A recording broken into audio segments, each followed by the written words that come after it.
Hopefully, the preceding sections has emphasized that the dietary issues are much less stringent than people thought, and a little knowledge goes a long way in counseling patients about the dietary restrictions. Now that you understand that the bigger source of risk is serotonin syndrome, we can proceed to give you information about how to initiate somebody on MAOI therapy, including patients who are on prior antidepressant treatment. The most important issue is that patients who are on contraindicated medications will need to be tapered off prior to beginning MAOI treatment, with the duration of washout dependent on the half-life of the medication and any active metabolites. Those antidepressants with half-lives of approximately 24 hours or less should be tapered off over 7 to 14 days, again, depending on dose, with the taper adjusted to minimize the risk of withdrawal syndromes. For agents with longer half-lives, such as fluoxetine or vortioxetine, these can be discontinued abruptly because they will self-taper. A basic mathematical principle is that after stopping a medication for 5 half-lives, almost 97% of the medication is gone. The most important issue is that you have to allow adequate time to elapse so that there will be no interaction when the MAOI is started. The table here provides the half-lives of commonly used newer antidepressants and any active metabolites or isomers. One should always err on the side of caution before starting the MAOI and also provide the patient with a brief overview of serotonin syndrome symptoms. However, one must be mindful of not extending the patient's period without effective antidepressant levels.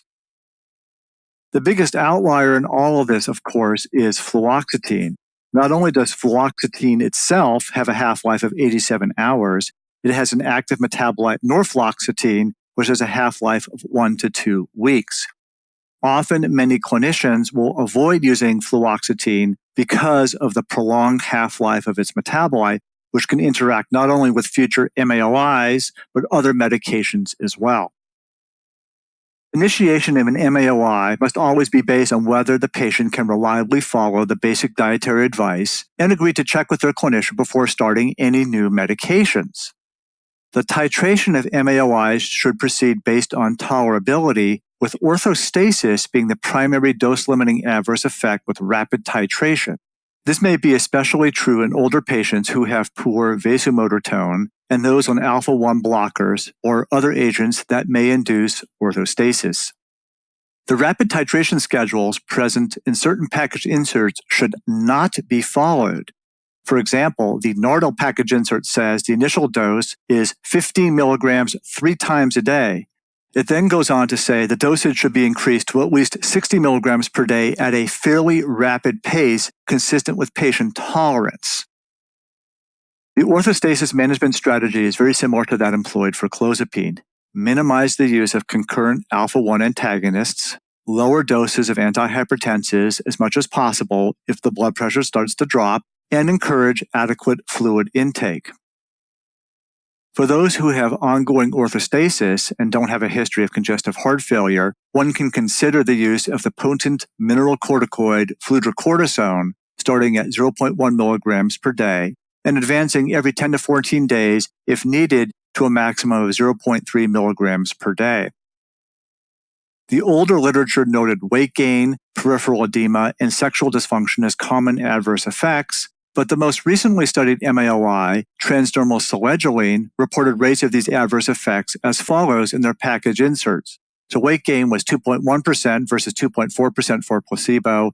Sexual dysfunction was up to 1% versus 0.4% for placebo. Key points are that a good candidate for an MAOI is someone who can follow the basic dietary advice and who agrees to check with their clinician before starting any new medications. Medications that pose a risk for serotonin syndrome must be stopped for 5 half-lives before starting an MAOI. For vortioxetine, this translates to 14 days, and for fluoxetine, this may be as long as 10 weeks due to the very long half-life of the active metabolite norfloxetine. Rapid titration should be avoided to minimize the risk for orthostasis. Other reported adverse effects include sexual dysfunction, peripheral edema, and weight gain.